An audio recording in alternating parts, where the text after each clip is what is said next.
Estamos acá en Lucas capítulo 13 y voy a leer simplemente para que recordemos lo que llevamos de ese capítulo.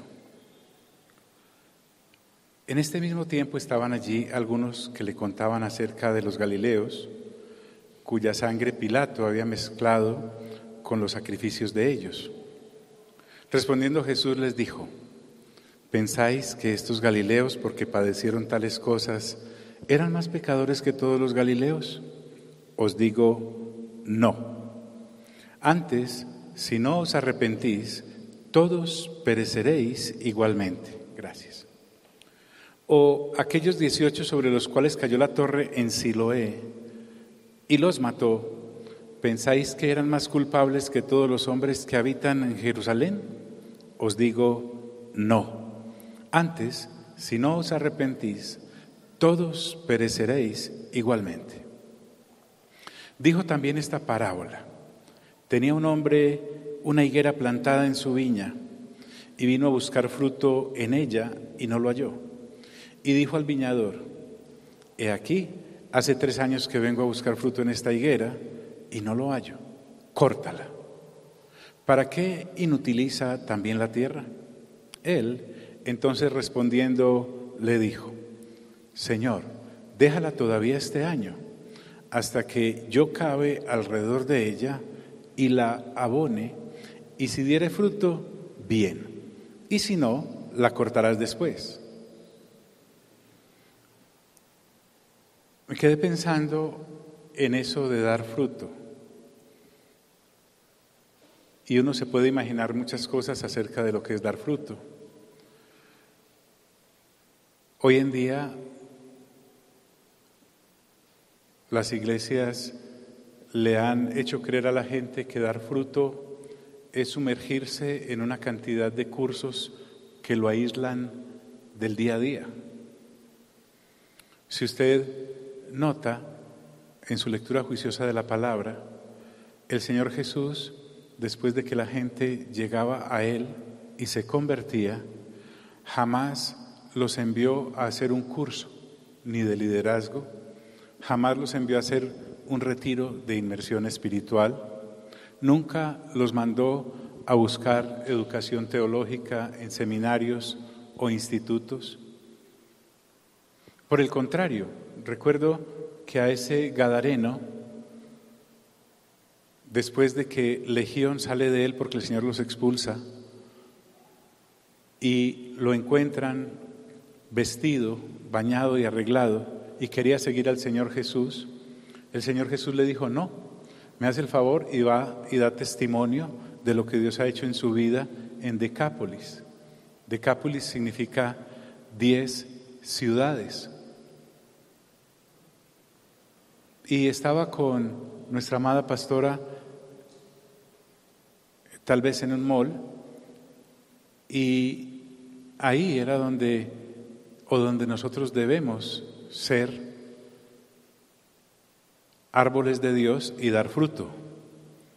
Debes dar fruto con tu esposa, con tu marido. Debes dar fruto en la relación diaria con tus hijos, con tus hijas. Debes dar fruto en la relación diaria a nivel laboral, cómo enfrentas los éxitos, los fracasos, o las discusiones o las armonías con los demás.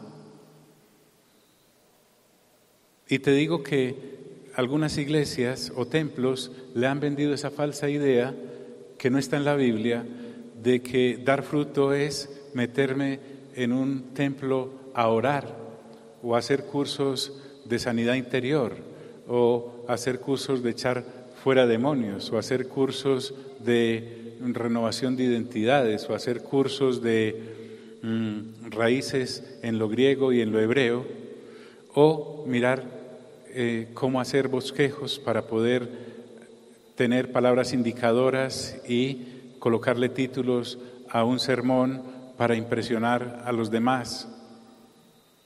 No es eso. Y si tú lo notas, esta es una congregación que no hace eso. Lo que menos tenemos aquí es actividades. Tú no puedes echarle la culpa a esta congregación de que te roba tiempo con tu esposo o con tu mujer o con tus hijos. Solo tenemos un servicio los martes en el cual renovamos entendimiento. Acabamos de empezar Apocalipsis la semana pasada. Todavía se puede pegar de 7:15 a 8:45 de la noche. Y hoy viernes tenemos un servicio que comienza a las 7:30 y a las 9 prácticamente ya estamos fuera, 9:15. No tenemos servicios ni sábados ni domingos porque allá con tu familia es donde debes dar fruto. El Señor Jesús nos exige que demos fruto en donde estemos y nos pone en el escenario de la vida. Algunas personas se frustran porque piensan que es aislarse de la sociedad y por el contrario el Señor te mete de cabeza en ella para que des fruto.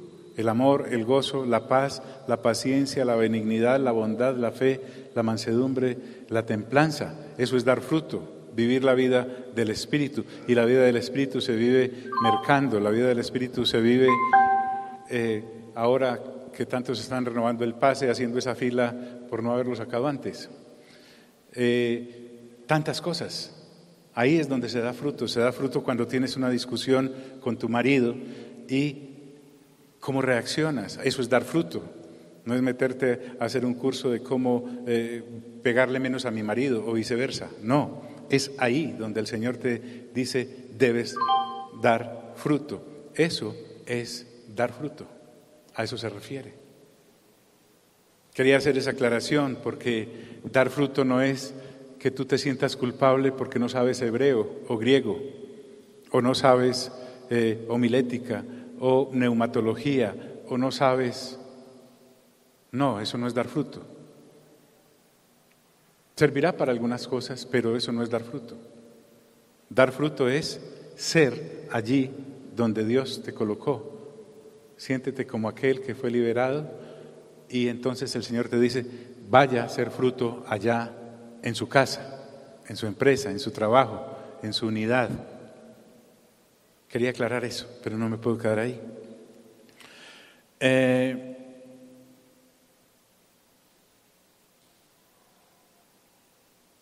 Dice la Escritura, enseñaba Jesús en una sinagoga el día de reposo. Lucas cambia de panorama, pero nos introduce más en el tema. Era costumbre de nuestro Señor asistir a la sinagoga. Allí en las sinagogas al Señor se le permitía enseñar. Extraño porque los mismos escribas y fariseos decían del Señor Jesús, ¿cómo sabe este letras sin haber estudiado? Imagínate a dónde llega el ego de la supuesta sabiduría que aquellos habían adquirido de Moisés al estudiar las Sagradas Escrituras. Ellos le decían al Señor Jesús, que es Dios, ¿cómo sabe este letras sin haber estudiado? Es decir, no lo hemos visto en ninguna de las escuelas de nuestros rabinos, no lo hemos visto en ninguno de con nuestros maestros, no lo hemos visto. A Dios. Ven, pero el Señor Jesús enseñaba en la sinagoga en el día de reposo. Era un sábado en esta ocasión. Día de reposo incluye, realmente se dice Sabbat. Algunos días de reposo coincidían con el sábado cada 8 días, pero también había grandes Sabbat. En este caso era un sábado.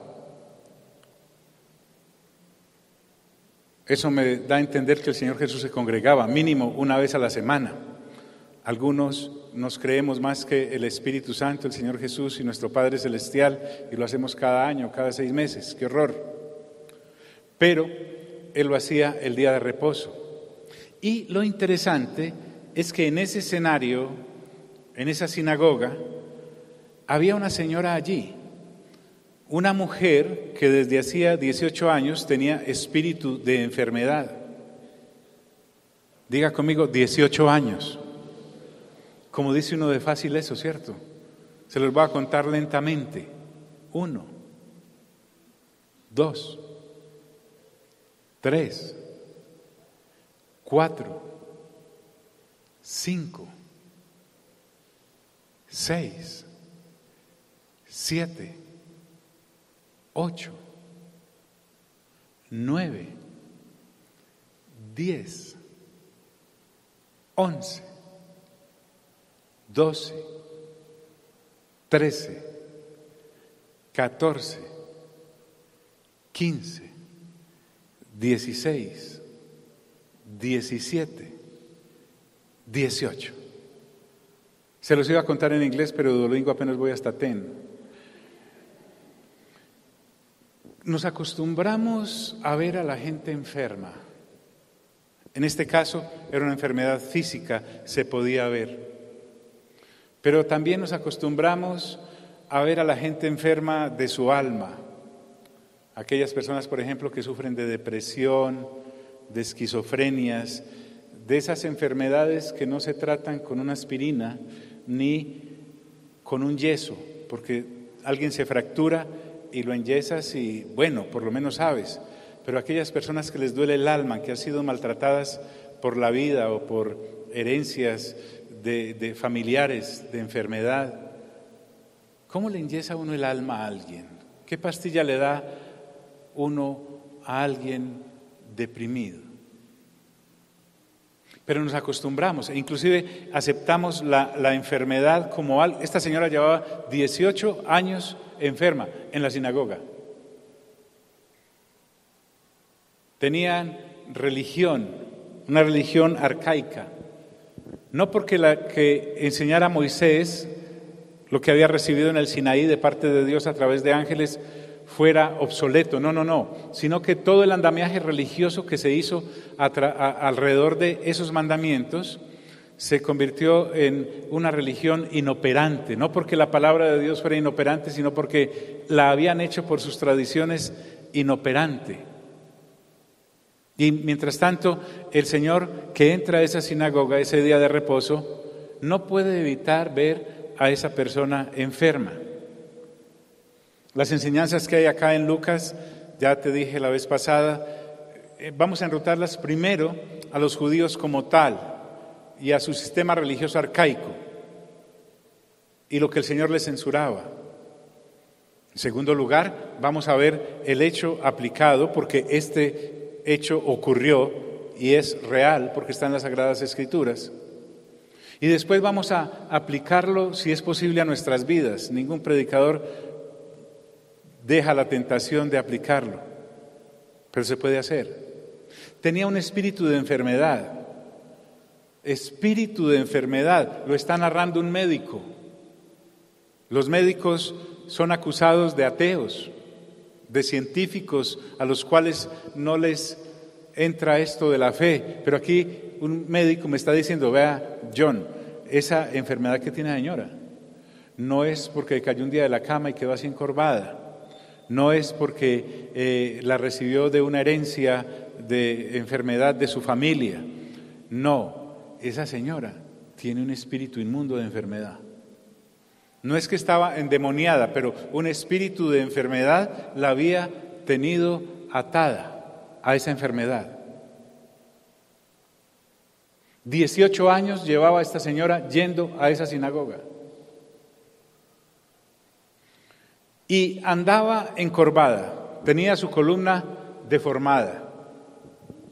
Al narrarlo Lucas, que es un médico respetable, me da estos datos.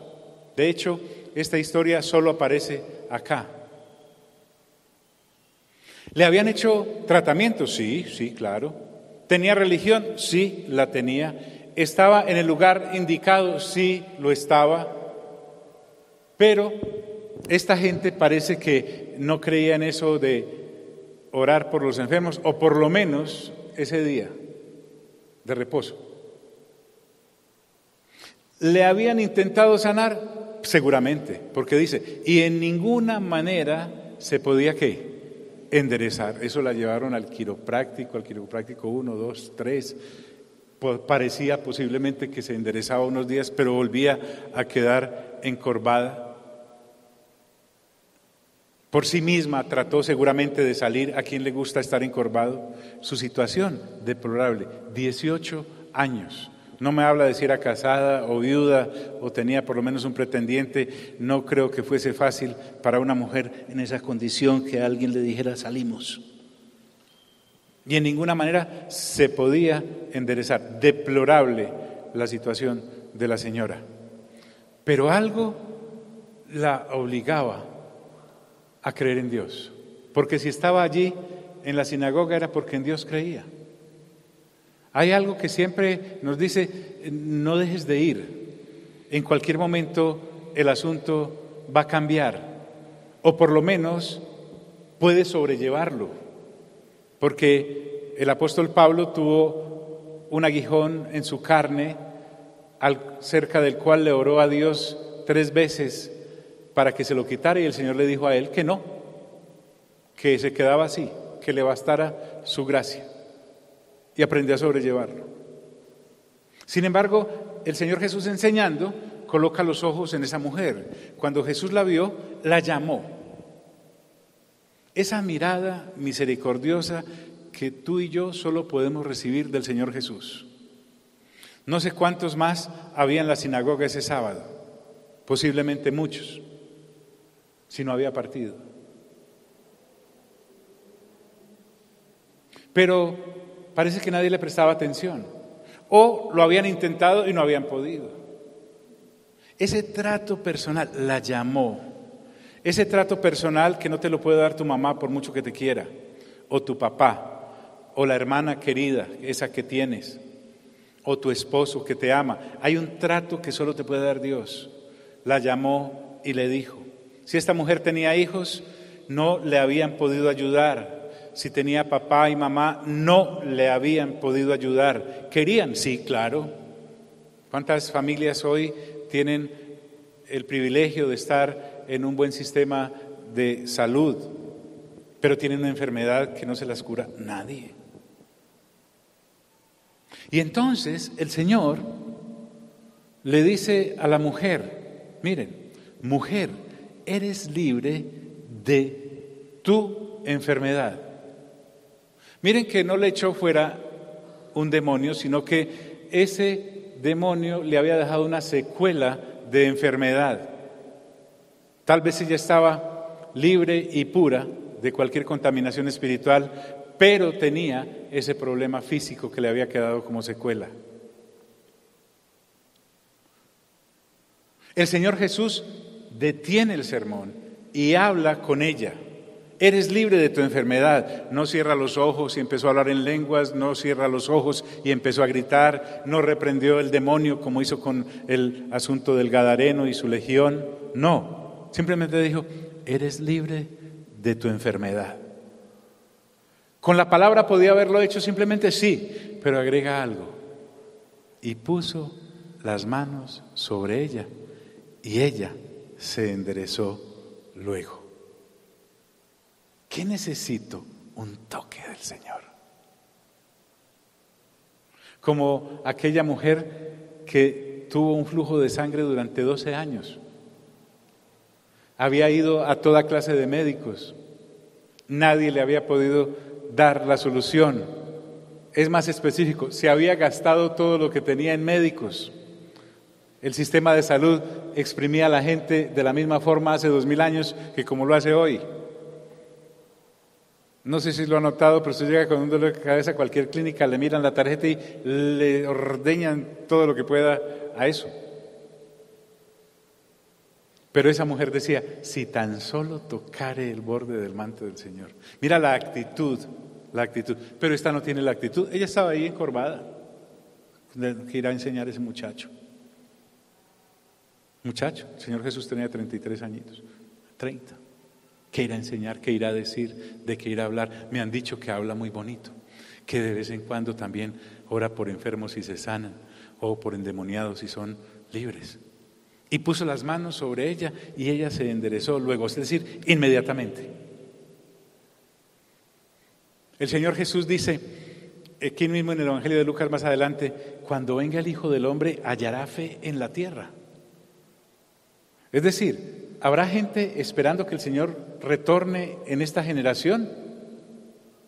Imagínate, si se lo preguntaba hace 2000 años, se lo pregunta también en esta. Pero también hallará fe en la tierra habrá gente que crea en que para mí no hay nada imposible. Cualquiera sea la situación, tal vez la tuya no es de enfermedad, tal vez la tuya no es de estar encorvado, tal vez es una situación material, de recursos, jurídica. Y puso las manos. Yo solo necesito que el Señor me ponga la mano encima, que el Señor me toque, que me dé una mirada, que me tenga en cuenta, pero hay que estar donde Él está. Y puso las manos sobre ella y ella se enderezó luego. Y miren la actitud de esta señora. Y glorificaba a Dios. Hombre, 18 años de suplicio se fueron en segundos. Y glorifica a Dios. Aquí habla del Padre. El Señor Jesús hace el milagro, pero toda la gloria se la entrega a esta mujer al Padre. ¡Qué hermoso! No hay problema con eso. Quien se lleve la gloria entre el Espíritu Santo, el Señor Jesús y nuestro amado Padre Celestial, ellos no tienen problema con eso de la gloria entre ellos tres. Esta mujer sencilla no era una de las principales en la sinagoga. De hecho, las mujeres no ocupaban un lugar principal en la sinagoga. Solo estaba reservado para 9 o 10 hombres religiosamente aptos para representar la sinagoga ante el Imperio Romano, pero también ante los demás judíos. Y glorificaba a Dios. El Padre recibe la gloria. De hecho, de esta mujer no salió ¡ay, me duele! No se le oye quejar. Pero una vez sana, glorifica a Dios. Ese suplicio se fue en segundos. El Padre recibió de ella la gloria. ¿Por qué Lucas me narra esto? Porque las señales verifican la labor del Señor Jesús que desarrolla, porque para eso el Padre le envió. Para Dios no hay nada imposible. Algunas personas están en doctrinas en donde les enseñan que Dios ya no obra milagros, pero son palabras de hombres. Que Dios ya no habla a través de los diferentes ministerios para dirigir tu vida. Bien, pero yo prefiero creer. Yo prefiero creer. Pensemos en que somos esa mujer. Realmente la vida de esta mujer cambió cuando el Señor Jesús llegó a su vida. ¿Cuánto llevábamos nosotros sin Jesús? Piensa en su caso. En el mío, por ejemplo, fueron, ya ni me acuerdo cuándo fue, pero tal vez sí, 24 o 25 años. El Señor Jesús me toca como tocó a esa mujer. ¿Sabes lo que es vivir sin Jesús? Es la cosa más terrible. Es la cosa más terrible. En uno se ha demorado más. Hay gente que conoce de Jesús a los 50, a los 60, a los 70 años. No hay problema. A esa mujer se le olvidaron los 18 años de encorvada y ahora está glorificando a Dios. Y eso es lo que nos corresponde a nosotros. Estábamos más lisiados que esa señora, a pesar de estar físicamente bien, pero sin Jesús. Y se supone que yo debo glorificar a Dios después de que Dios me ha tocado. No tiene que ser una enfermedad, pero la peor de las situaciones que teníamos era que usted y yo íbamos rumbo al infierno. Pero por favor, el lago de fuego y azufre existe. El Señor Jesús da aproximaciones de lo que ocurre allí en el Evangelio de Marcos. Dice que en el cuerpo de esas personas que están allí, en ese lugar donde hay fuego, hay un gusano que interesa sus músculos y sus órganos, y dice, el gusano de ellos nunca muere y su fuego nunca se apaga. Así que la enfermedad de no tener a Cristo Jesús es peor que una enfermedad física de estar encorvados. Y ha pasado mucho tiempo. Y todos los días después, cuando uno realmente ha recibido a Cristo y Cristo lo ha tocado, solo se levanta a glorificar a Dios, no importando lo que pase. Y si te están pasando cosas muy malas, tú puedes levantarte y decir, a mí también me pueden pasar cosas buenas. Todos los días, sin amargura, con fe. ¿Por qué? En eso se trata de dar fruto. Y glorificaba a Dios. Pero hay de peros a peros. Miren esto. Pero el principal de la sinagoga, posiblemente el jefe de ese concilio de 10 hombres que dirigían la sinagoga, dicen los estudiosos. ¿Cuál es la actitud? Miren, hay gente a la cual no le importa si usted está enfermo o se sanó. Este hombre es el fiel representante de una estructura religiosa mojigata, arcaica, retrógrada, que no tiene nada que ver con Dios, pero dicen representar a Dios. Y se habían adueñado de la franquicia. Pero el principal de la sinagoga, un hombre respetable, a donde llegaba el principal de la sinagoga llegó el principal de la sinagoga. Había que darle los primeros lugares en las reuniones. Había que tenerlo como principal en las reuniones donde había que hablar. Llegó el principal de la sinagoga. Y además eran como 10. Llegaron los principales de la sinagoga. Sin embargo, se representaban a ellos, no a Dios. Se habían apropiado de tal manera del asunto que miren lo que dice. Pero el principal de la sinagoga, enojado de que Jesús hubiese sanado en día de reposo. Jesús es Dios. Este hombre ni se dio por enterado del milagro, ni se dio por enterado de la presencia del Señor Jesús. Sus ojos estaban vendados por la observancia religiosa y sus oídos estaban sordos a la gloria que elevaba esta mujer entregándosela al Padre. Es más, esta gente había llegado de tal manera a encerrar el círculo religioso que a los que eran médicos solo se les permitía atender urgencias un día de reposo. Pero a los rabinos los podían atender cualquier día.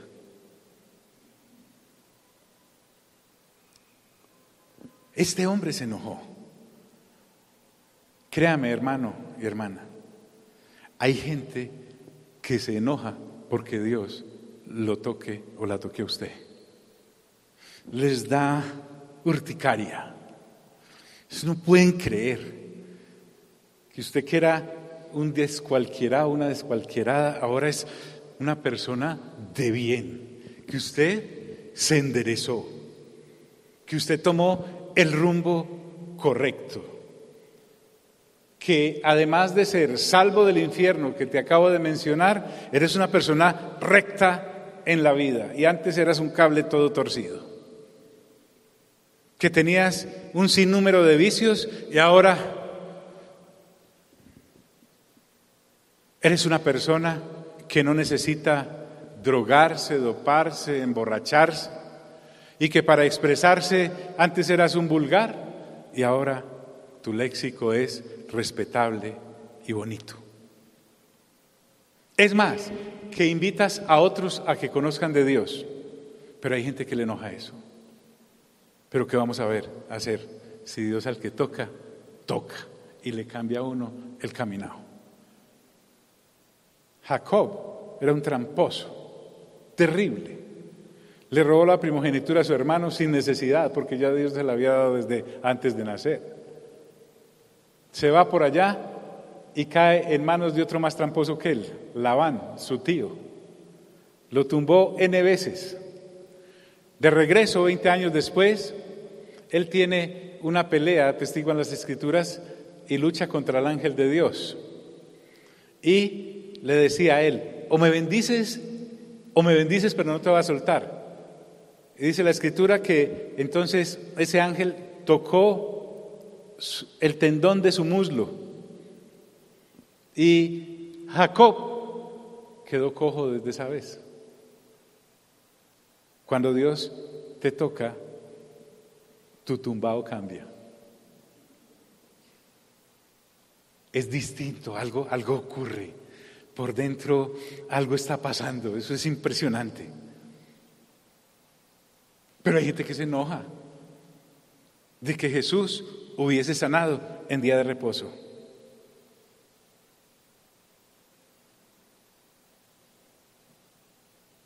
Pero no se queda solamente enojado, porque el enojo puede ir por dentro, sino que dice, están aquí mis amigos, y le dijo a la gente, recuerden, ahí tenemos a la señora derecha, parecía una varilla. Tenemos al Señor Jesús que interrumpió su enseñanza. Y ella, me imagino que brincando y glorificando a Dios. El tipo enojado y el resto de la gente, pues, ¿para dónde agarro, cierto? Jesús, me pongo a brincar con la señora, pero el individuo principal de la sinagoga, enojado, y le dice a la gente, así, en su tono religioso, no le dice al Señor, porque la gran mayoría de religiosos son cobardes. Ellos saben con quién se meten.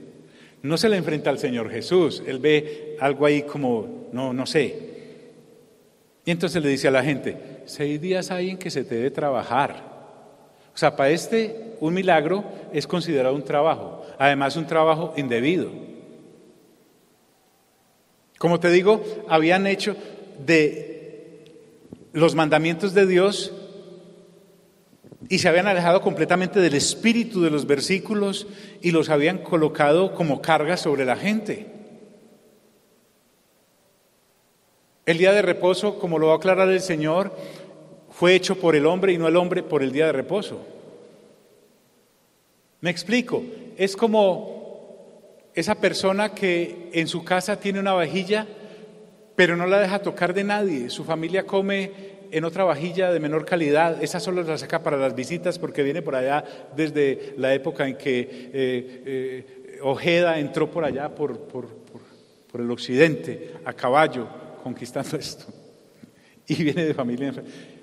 O esa persona que forra los muebles de la sala en plástico, perdón si estoy hiriendo a alguien, no le hace, para que nadie se siente, es uno haciendo esa visita ahí sentado y súdele a uno todos los glúteos, ¿sí o no?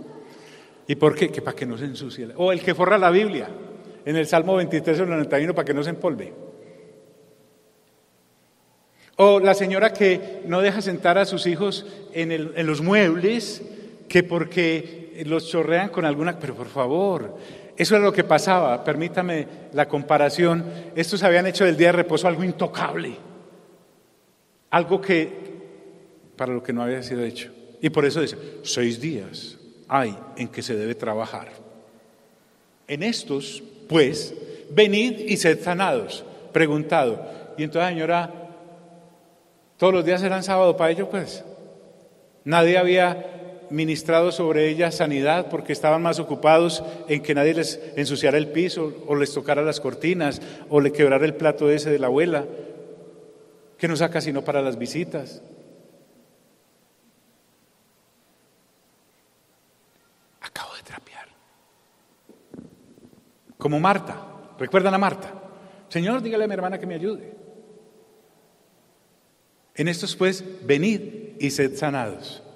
Y asever así, mustio, y no en día de reposo. Dios, que no le carga agua en la boca a nadie, escucha al individuo. Yo creo que lo vio así como una minigua. Porque es Dios. El Señor Jesús le puede haber dicho, ¿es que usted no sabe quién soy yo o qué? O lo puede haber fulminado. Pero el Señor Jesús, yo creo que, wow, menos mal vine, porque si no esta gente se acaba entre ella misma. Lo debe haber mirado con una compasión.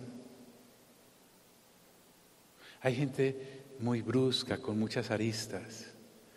Hay gente que ha sido muy dañada, muy herida, sobre todo por la religión. A este lo habían dañado desde chiquito con la religión. ¿Se ha encontrado usted con gente así? ¿Vive usted con gente así? Mi hija Sara tiene una frase para esa clase de personas, dice, uy, esa personita necesita mucho amor, necesita mucho amor. Entren tranquilos. Hay sillas suficientes. Entren.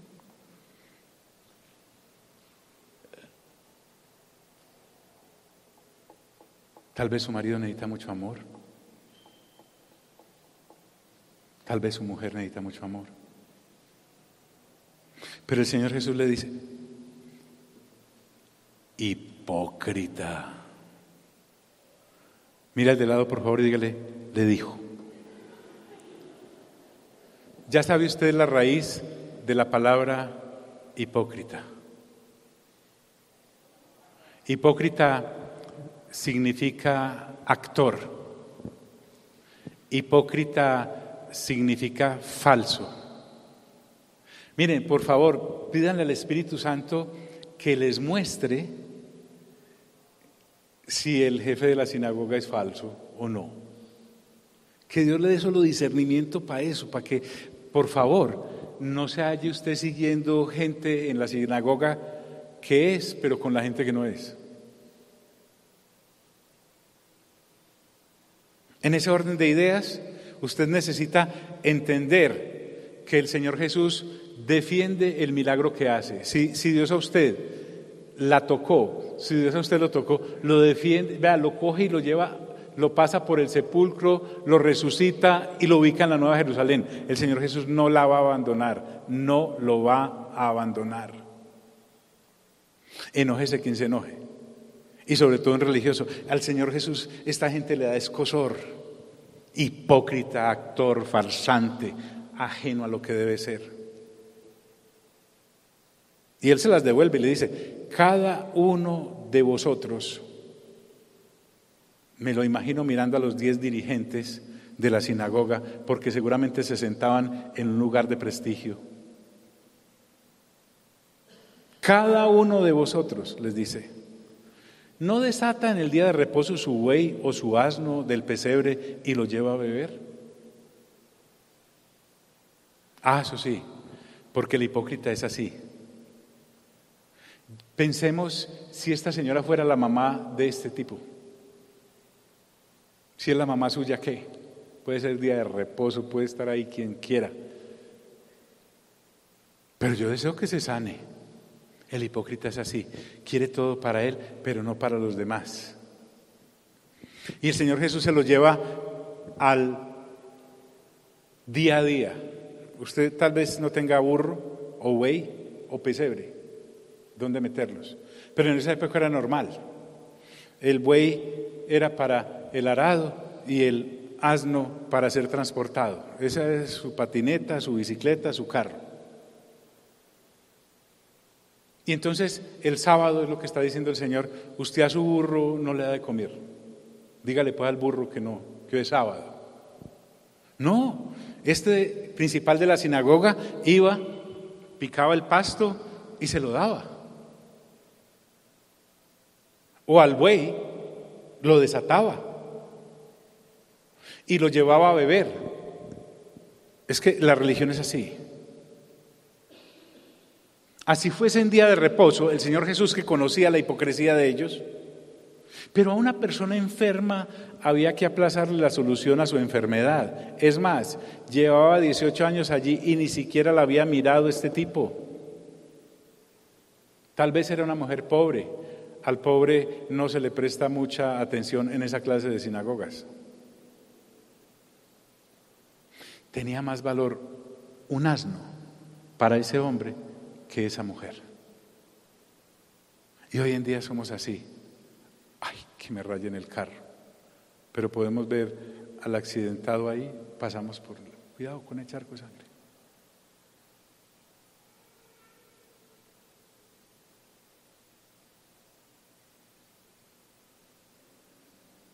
Pero Jesús no es así. Mire que Jesús a uno lo miró quebrado, enfermo, feo además, cuando nadie más daba un peso por ti. Señor Jesús no lo impresiona el estrato, ni tu estatus, ni tu teología. Eso no le impresiona a él. Esa gente era ducha en teología, habían hecho todos los cursos, instituto, seminario, obreros para la mies, renovaban entendimiento, pero no les entraba. Y entonces mira al Señor, y a esta hija de Abraham,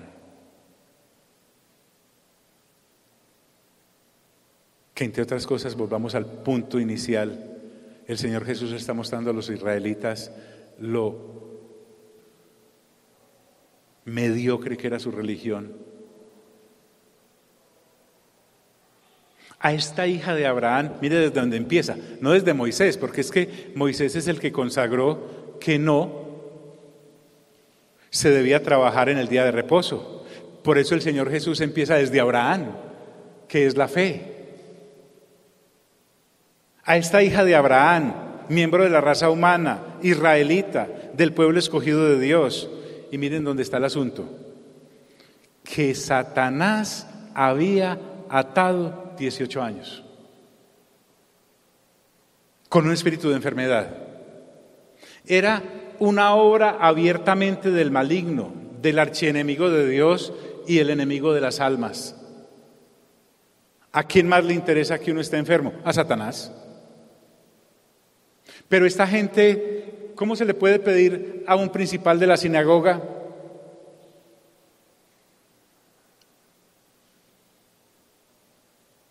que entienda que hay enfermedades que provienen de acciones demoníacas?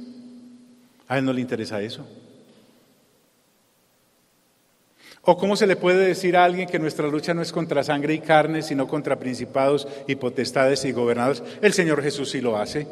Es que Satanás es el que me tenía atado a esta señora hacía 18 años. La acabo de soltar. ¿Y qué? Ustedes andan desatando bueyes y asnos. Yo ando desatando gente. No se le debía desatar de esta ligadura en el día de reposo. Sí, es la respuesta. Pero la de aquellos 10 era no, no se puede, no se puede, no se debe.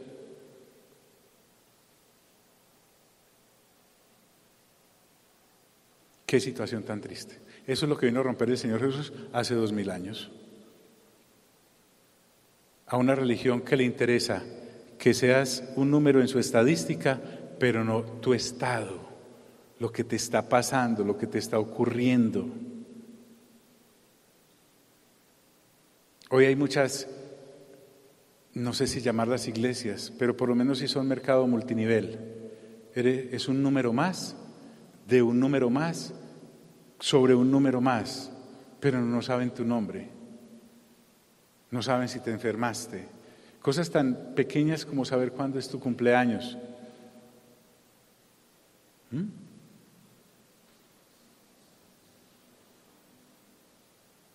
No se le debía desatar, claro que sí. Avancemos. Al decir estas cosas, porque el Señor Jesús es sincero, sin tapujos, en la misma sinagoga se avergonzaban todos sus adversarios. Ese principal de la sinagoga se tuvo que quedar callado. Callado. Y ahí sí el pueblo tomó partido, pero todo el pueblo se regocijaba, reconocían, se alegraban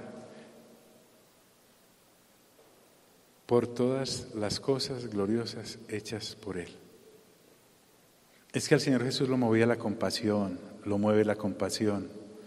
El poder del Señor Jesús se activa por la compasión que siente. Además es dulce. ¿Saben que el Señor Jesús es tierno? Segunda de Corintios capítulo 10, ¿sí?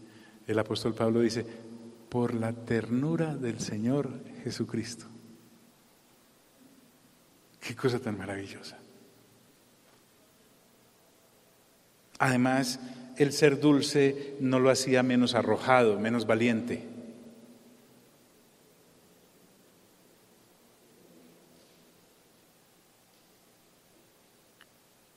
Bueno,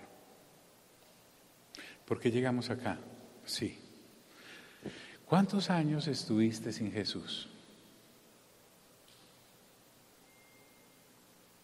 Cuando veo las clases de los niños, miren allá, ¿pueden mirar hacia allá por favor? Miren a Jaime, está sembrando en tus hijos palabra de Dios. Les tiene una paciencia increíble porque es un hombre lleno de la compasión de Dios por los niños. Muchos de los que ven ahora acá en los instrumentos o manejando la situación, nuestros hijos, pasaron por esas manos y las de Sarita, les dedicaron tiempo que a veces tú y yo no les dedicamos. Si les llevamos almuerzo, comida, trabajamos. Hemos hecho cosas, hasta riñones hemos vendido por llevar mercado a la casa, pero estamos hablando de las cosas de vida eterna. Y sé que hay muchos papás bonitos y bonitas que realmente le siembran a sus hijos palabra de Dios. Pero seamos sinceros, muchos no. Les sembramos cosas esnovistas de lo que se les está enseñando a tus hijos allí, palabra de Dios. En tu guardería, donde llevas a niños, enseñan renacuajo, salió esta mañana.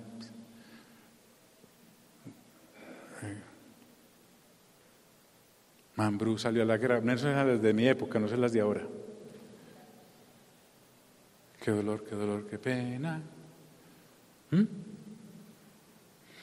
Entonces, en estos días envié un mensaje que decía: le enviamos nuestros hijos al César para que los eduque, siendo nosotros creyentes.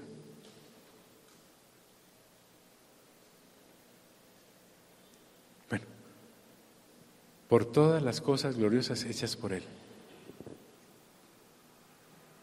Tenemos una mujer libre, 18 años después.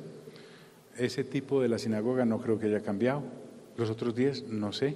La gente ya se definió, porque el Señor Jesús no hizo solo este milagro, sigue haciendo. Mire, usted y yo somos un milagro. Y los que falta por hacer.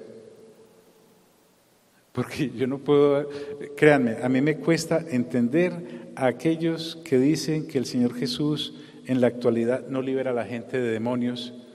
Y entonces dejó los demonios libres, porque la actividad satánica llega hasta el capítulo 20 de Apocalipsis y nos va a dejar sin sus dones de liberación y de sanidad. Llevaos pues a nosotros hasta allá. Como si el Espíritu Santo se hubiera retirado del escenario.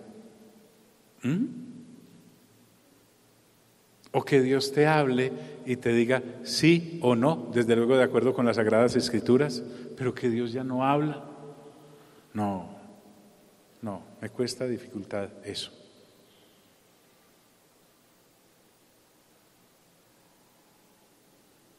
Vamos a estar en pie, por favor. Este evangelio es tenaz. Este evangelio es fuerte. Este evangelio no nos va a dejar bien parados a los religiosos, pero nos va a dejar rectos como esta mujer, vea, caminando derechito, sacando pecho, diciendo, soy creyente, como Josué. El versículo más conocido del libro de Josué creo que es el 24:15, que dice, mi casa y yo serviremos al Señor. O sea, lo que Josué le estaba diciendo a los israelitas de la época era, los demás que hagan lo que les dé la gana, pero mi casa y yo serviremos al Señor. Y no estaba hablando de los ladrillos, estaba hablando de su mujer, sus hijos, sus yernos, sus nueras. Mi casa y yo serviremos al Señor. No en religión, en dar frutos. Di conmigo, Señor Jesús, gracias por tu palabra, que es viva y eficaz y más cortante que espada de doble filo. Gracias por liberarnos de las ataduras del diablo y trasladarnos de ese reino de tinieblas a tu luz admirable para siempre. Amén. Gloria a Dios, les bendigo.